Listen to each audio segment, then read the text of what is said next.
मुक़द्दस बरतलमाई Nethanel के नाम से भी जाने जाते हैं। आपका शुमार खुदावंद यीशु मसीह के पहले शागिर्दों में होता है।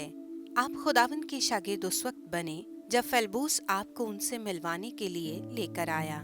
खुदावंद यीशु मसीह से आपने बहुत ही पजीराई पाई। उन्होंने आपके बारे में ये फिक्रा कहा कि देखो एक हकीकी इस्राएली जिसमें मकर नहीं, जिससे मुराद ये थी कि आप सच्चे और बाइखलाक इंसान हैं और सच्चाई की तलाश में हैं। आप खुद भी इन बातों को सुनकर चौंक गए और कहा कि आप मुझे कैसे जानते हैं? जिसके जवाब में खुदावन ने कहा कि इससे पहले कि फेलबूस तुझे यहाँ लाता, मैंने तुझे अंजीर के दरख्त के नीचे देखा था। उस दौर में ये कदीम रवायत थी कि अंजीर के दरख्त के नीचे लोग आम तौर पर दुआ के लिए रुका करते थे।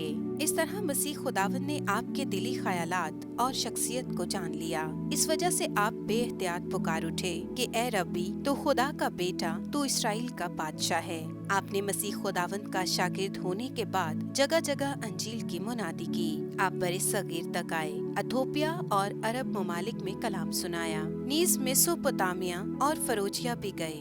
आर्मीना में भी आपने मुनादी की और वहाँ के बादशाह को मसीहत में शामिल किया। बादशाह के भाई के हुक्म पर ही आपकी तालीम तबलीग की बिना पर आपके जिस्म का चमड़ा उतारा गया। बादशाह जालिमाना अंदाज से आपके सर को तन से जुदा कर दिया गया। इस तरह आप मसीह खुदावंद के लिए शहीद हो गए।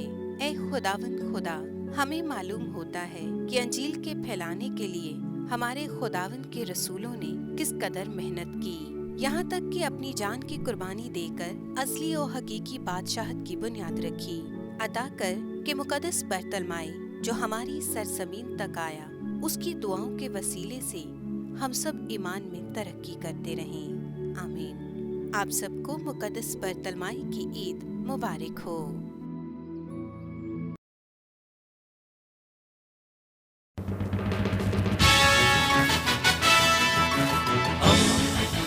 दोस्ती का पैगंबर, रेडियो वेरितास एशिया।